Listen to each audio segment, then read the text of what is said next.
President Nayib Bukele responded humorously to a social media post on March 7, highlighting the legal troubles of one of his country's prominent critics in Capitol Hill. Bukele quoted a post on X, formerly Twitter, with a laughing emoji. The post detailed Senator Bob Menendez's indictment, adding a touch of irony to the situation. Senator Menendez, a vocal critic of El Salvador's Bitcoin policy, is facing bribery and obstruction of justice charges in the U.S. Senator Menendez and his wife, Nadine Menendez, were charged in a new 18-count indictment, including obstruction of justice. These charges suggest that the senator and his spouse conspired to obstruct justice and conceal bribe payments that the senator was previously accused of.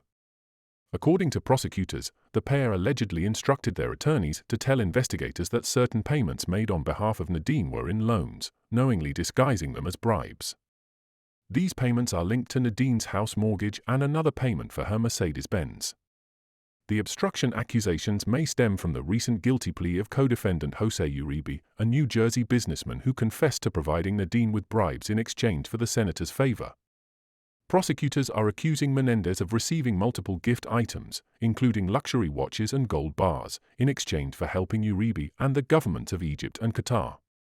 The New Jersey senator has pleaded not guilty to either of the charges, and the trial is scheduled for May. Moreover, the Senate Foreign Relations Committee disclosed that Menendez had lent his support to legislation to mitigate the risks of El Salvador's Bitcoin adoption.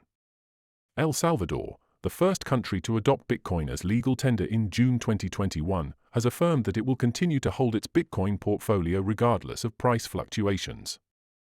On Tuesday, when Bitcoin reached a new all-time high of $69,170.63, El Salvador reported a 53% increase in profit in the country's Bitcoin holding. Bukele has also taken a swing at the mainstream media, which he claimed published negative articles about his country's unrealized losses during the 2022 Bitcoin bear market. President Bukele continues to advocate for Bitcoin recognition as a globally acceptable currency. He reacted to the recent decline in the New York Community Bancorp holding, which saw an 85% decline in 5 years. Nayib Bukele secured a second 5-year term in February after winning his re-election. The president, known for his pro-Bitcoin stance and policies to reduce gang violence, first took office in 2019. He is admired locally for making Bitcoin a legal tender in Latin America. The president plans to use his next term to further integrate Bitcoin into the country's financial market. To this end, he plans to launch Volcano Bonds, a financial instrument that the president plans to use for Bitcoin mining, and to build a tax-free enclave for Bitcoin lovers to be dubbed Bitcoin City. The country's Digital Assets Commission, CNAD, gave its regulatory approval for the bonds, which are expected to be issued in 2024. Bukele's ambitious plan to integrate Bitcoin into the capital markets has not gone unnoticed on the world stage. The IMF has repeatedly called on the president to reverse its Bitcoin policy due to the macro and financial issues it could create.